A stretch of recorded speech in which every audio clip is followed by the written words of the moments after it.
Esta canción dice eso de salir corriendo hasta que eso se arregle. ¿Ese es buen plan? Yo creo que no. Francamente creo que no. Creo que ninguna respuesta se encuentra huyendo. Creo que huir está muy bien de un depredador para que no nos coma. Creo que huir de las situaciones difíciles, de los problemas, incrementa el tamaño del problema. Entonces yo creo que la huida no es nunca la solución. Es muy comprensible desde el punto de vista humano, ¿eh? Es muy tentador salir corriendo, es muy tentador bloquearse, es muy tentador enfrentarse, irritarse, pero ahí no está la solución. ¿Por qué un cirujano, miembro de la Academia de Ciencias de Nueva York, de la Asociación Americana para el Avance de la Ciencia, decide un día dedicarse a esto? Bueno, vamos a ver, yo creo que los cirujanos tenemos la oportunidad, por llamarlo así, de encontrarnos con situaciones límite, tanto a nivel emocional como a nivel psicológico. Es decir, un cirujano tiene que ser capaz de mantener su equilibrio, de mantener su foco, de mantener su resistencia en situaciones muy complicadas, donde las decisiones tienen un impacto enorme. Tiene que tener un enorme aguante físico. Hay cirugías muy largas, de más de 9 horas, donde tienes que estar de pie, no vas a ningún lado, no vas al baño, no vas a ningún lado. Y todo esto realmente te ayuda mucho a entender el mundo afectivo. Por otra parte, cuando un enfermo tiene que ir a quirófano, su situación emocional es una situación de muy intensa. La sensación de vulnerabilidad, nos podemos imaginar lo enorme que es, ¿no? Para anestesiar a esa persona, va a perder el conocimiento, va a poner toda su confianza en ti y en el equipo, y en el equipo anestesista, todo el equipo de cirugía. Y saber entender ese mundo emocional, esas fluctuaciones emocionales, saber intervenir de una forma positiva para que ese enfermo entre a quirófano con confianza, con serenidad, con la ilusión de que se va a recuperar, es de una importancia excepcional.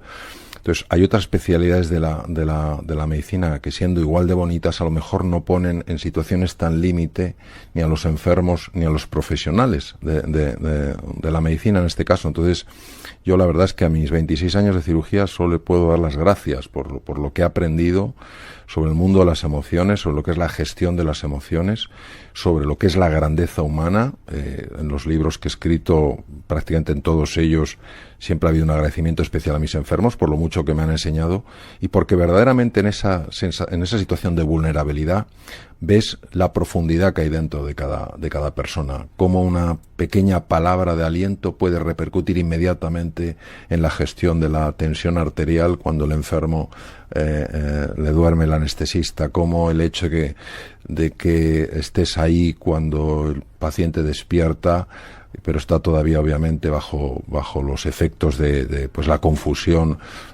según al poco despertar de su anestesia, como oír tu voz puede calmarle de una manera enorme, y yo creo que de alguna manera esto es precioso porque humaniza muchísimo la profesión. Un cirujano, pues con frecuencia se le ve como una persona, pues obviamente con un gran componente técnico, como no lo va a ser si nosotros tenemos que intervenir con instrumentos, ¿no? O por lo menos cuando yo ejercía la cirugía hace ya muchos años. Y a veces se nos pasa esta dimensión también tan importante que es humanista. Estás hablando de los pilares de un ser humano, tanto de fuera hacia adentro, es decir, en tu trabajo, para ti mismo. Tú lo has necesitado y lo has tenido que manejar, sí, para contigo mismo, y después también por el paciente. Hace un rato, hablando ahí fuera, en una conversación que hemos mantenido, para mí tengo que decir que muy edificante, me has dado 3 claves o al menos yo lo he entendido, que es tu forma de proceder. Por ejemplo, ¿qué es la libertad para ti? La libertad para mí es ser capaz de responder como tú quieres responder, independientemente de lo que a ti te llegue. Y me baso mucho en lo que decía Jean-Paul Sartre, ¿no? Libertad es lo que tú haces con lo que te hacen. Para mí una persona libre no es una persona que reacciona. No es una persona que ojo por ojo, diente por diente, ¿eh? Para mí una persona libre es una persona que responde. Es una persona, como decía el gran Viktor Frankl, que entre lo que le sucede y lo que esa persona hace hay un espacio en el que esa persona decide lo que quiere dar. Y para mí eso es la libertad creativa, la libertad en la cual tú eres capaz de ofrecer algo diferente a lo que recibes. Es decir, no haces lo que el resto de la sociedad hace. no haces lo que es más fácil hacer y lo que modelos automáticos que hemos aprendido por condicionamiento social te invitan a hacer. ¿Y cuándo la sociedad te hiere? ¿Te hiere? Bueno, yo creo que la sociedad hiere porque todos somos parte de esa sociedad, por tanto todos somos responsables en cierta medida, mayor o menor medida, de esa herida. La sociedad hiere porque la sociedad se ha deshumanizado profundamente. Cuando una persona se ha deshumanizado, no ve a la otra persona como un fin en sí misma, lo ve como un medio para sus fines, es decir, baja a esa persona a nivel, la convierte en un objeto. Y en el momento en el que tú a alguien le conviertes como un medio, en lugar de reconocer que esa persona es un fin en sí misma, tú estás hiriendo la dignidad de esa persona. Es decir, deshumanización como enfermedad. Sí, de su propia humanidad. Por eso en medicina, aunque coloquialmente se habla así, desde luego en profundidad nunca se debe ver así. Es un caso clínico interesante. Eso puede ser una forma coloquial de hablar entre profesionales, pero hay que tener muchísimo cuidado con ese lenguaje, porque nadie puede ser un caso clínico interesante, porque un caso clínico es algo que entra en el mundo de los objetos. Será una persona que tiene una enfermedad que puede ser, por su complejidad, sorprendente, especialmente interesante de investigar. Es una persona. O sea, los médicos, pues lógicamente, tenemos que estudiar los órganos. Imagínate un cirujano general digestivo que tiene que hacer pues un montón de operaciones en diferentes órganos, sea el hígado, sea el páncreas, sea el colon, sea tiroides, etcétera, ¿no? Pero no podemos ver enfermedades, tenemos que ver enfermos. Es decir, no podemos ver vamos a decirlo así, suena un poco, no podemos ver las piezas, el hígado por un lado, el páncreas, claro que hay un hígado, claro que hay un páncreas, pero la suma del hígado, páncreas, corazón, cerebro, ni siquiera la suma es un ser humano. Un ser humano es mucho más que la suma. Lo mismo que el agua es más que el oxígeno y el hidrógeno. Estás haciendo una crítica a los médicos, a cómo actúan de vez en cuando. No, yo siento un respeto. Algunos médicos, quizás. Hago una crítica a toda actitud, sea por parte de un médico, sea por parte de cualquier profesional, a cualquier situación en la cual no estamos viendo a la persona, no la estamos tratando con el respeto y la dignidad que merece. Si eso lo hace un médico, esa actitud, desde mi punto de vista, no es adecuada. Si la hace una persona que te está atendiendo y te estás comprando un jersey, tampoco me parece adecuada. Lo que pasa es que el impacto que puede tener un médico es muy superior al impacto que puede tener alguien pues que no le tratan con un mínimo afecto y se va a comprar un jersey. Pero en ambos casos hay una falta de respeto hacia la persona. Entonces nosotros los médicos, lógicamente, tenemos que tener una muy buena formación científica, una muy buena formación técnica y tenemos también que ser sensibles. Y yo te diré una cosa, Mamen, me sigue sorprendiendo que en montones de facultades de medicina el componente humanista siga sin estar presente en el currículum. Y es mi experiencia, estando con muchos médicos a lo largo de los años, el interés enorme que tienen en formarse en estas cosas. Es decir, no es que no quieran, es que no se les ha formado. Y esto también tiene una formación. Tú has vivido, has trabajado y te has formado tanto en Estados Unidos como en el Reino Unido. ¿Cómo se hace allá? ¿Esto es de forma diferente? ¿En el Reino Unido es realmente diferente? Yo en el Reino Unido lo que he hecho ha sido formación en algo que se llama coaching sistémico. En Estados Unidos sí he estado como cirujano. Bueno, yo estuve en un hospital en Boston, en el cual el trato al enfermo era considerado absolutamente prioritario. Nosotros teníamos enfermos de muchos sitios del país, nos los mandaban después de no haber tenido un resultado satisfactorio de cirugías.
nuestro hospital era un punto de referencia en el país, y muchos enfermos estaban, pues lógicamente, cargando con una enorme mochila por todas las cosas que no habían funcionado, y venían pues con su tristeza, con su miedo, su desesperanza, su sensación de impotencia, su rabia, etcétera, etcétera. Y por eso era tan importante, y aquí el profesor William Silent, que era el catedrático de la universidad, era muy estricto en esto, y creo que hacía estupendamente bien en no ya cuidar al enfermo, sino mimar al enfermo. Explicarle, ¿no? Como acabas de hacer hace un rato, considerarlo y contarle, ¿no? Contarle siempre la verdad. Sí, hay que contarle.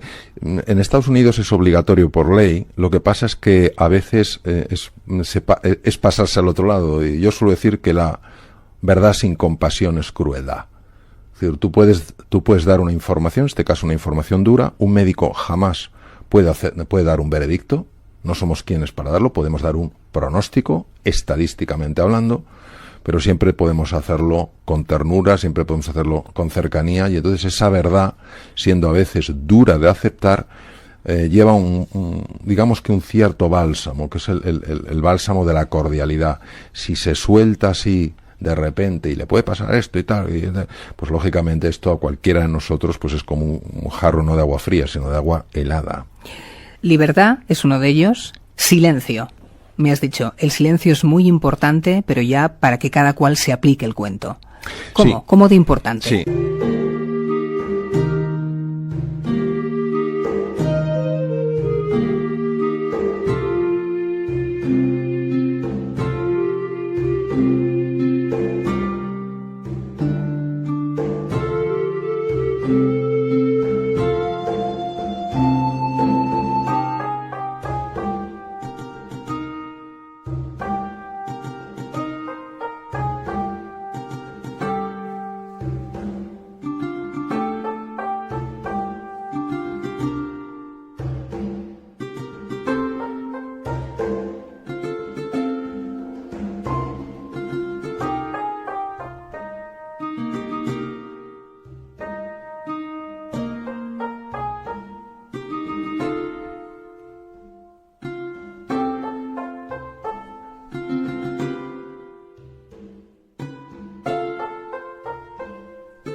Bueno, es de una importancia extrema.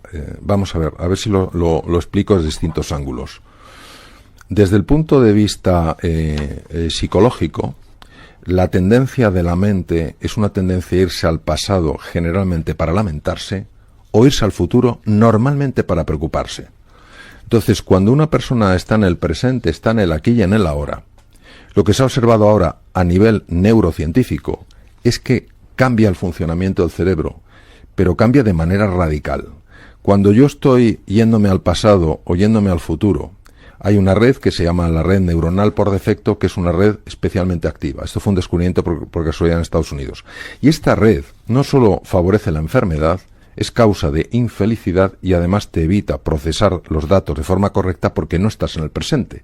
La atención la tienes dividida. Un poquito está en el presente y el resto está en el pasado y en el futuro, ¿no? Cuando tú entras en silencio, es decir, para entrar en silencio la clave es entrar en el presente. Eso es entrar en silencio. Cuando tú estás en el aquí y en el ahora, y entrar en silencio puede ser estar haciendo un platillo de cocina que te encanta y estás totalmente absorto. Pero qué difícil hoy en día, ¿eh? Teléfonos móviles. Claro, es que etcétera, etcétera, etcétera. Es verdad, pero tú date cuenta hasta qué nivel está aumentando la distracción. Cada vez hay más niños que se les diagnostica de síndrome de déficit de atención con hiperactividad. Cada vez hay más adultos en los que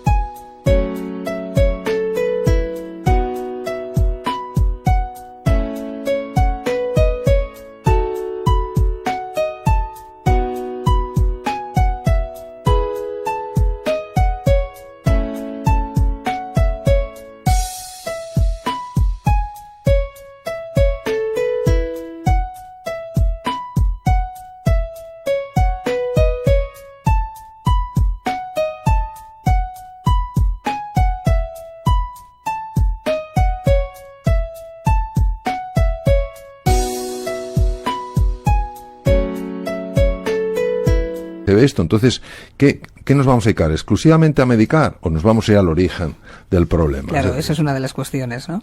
La tercera, el junco. Bueno, el junco es una metáfora que explica la importancia de ser flexible en la vida. El tronco, que parece que es mucho más fuerte y se opone al viento, pues lo puede arrancar, pero es muy difícil que el viento arranque un junco, porque el junco se dobla. Esto es un concepto que es una palabra rara, que no acaba de enganchar muy bien en nuestro...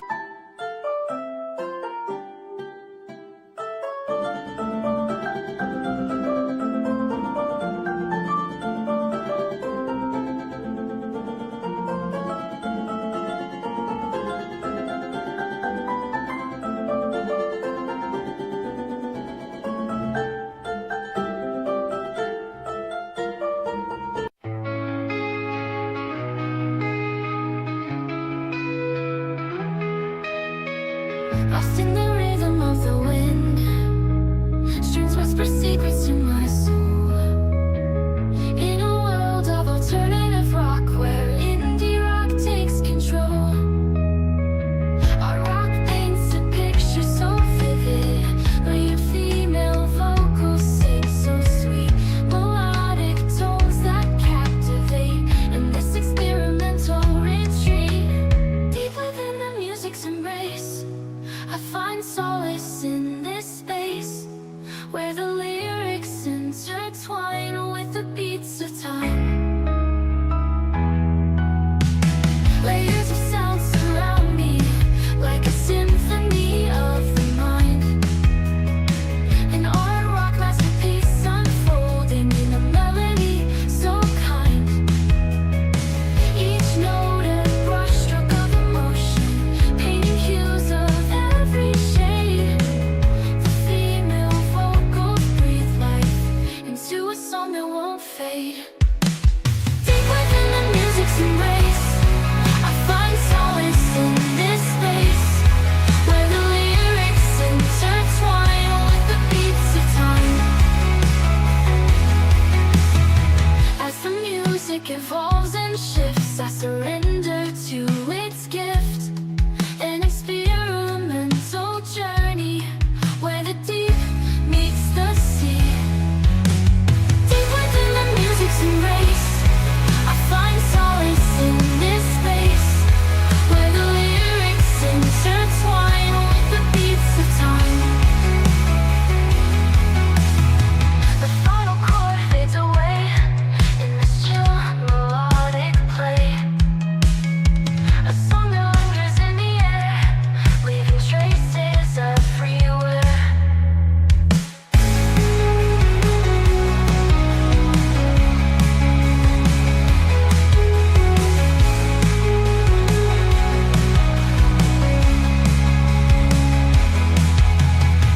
Layers of sound surround me, like a symphony of the mind.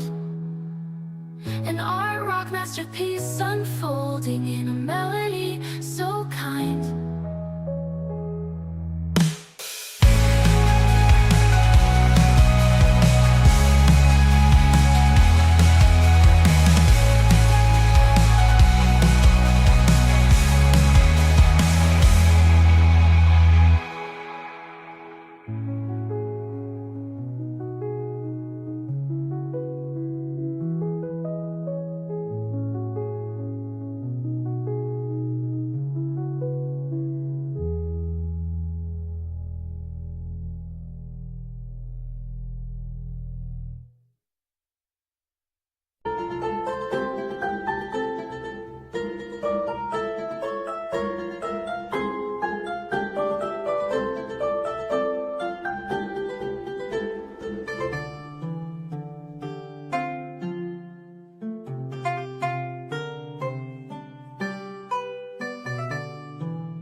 Nos queremos, lo duros que somos en nuestras caídas, muchas veces como la culpa y la vergüenza se convierten en la forma en la que nos consideramos cómodos, parece mentira, es sentirnos cómodos en la incomodidad.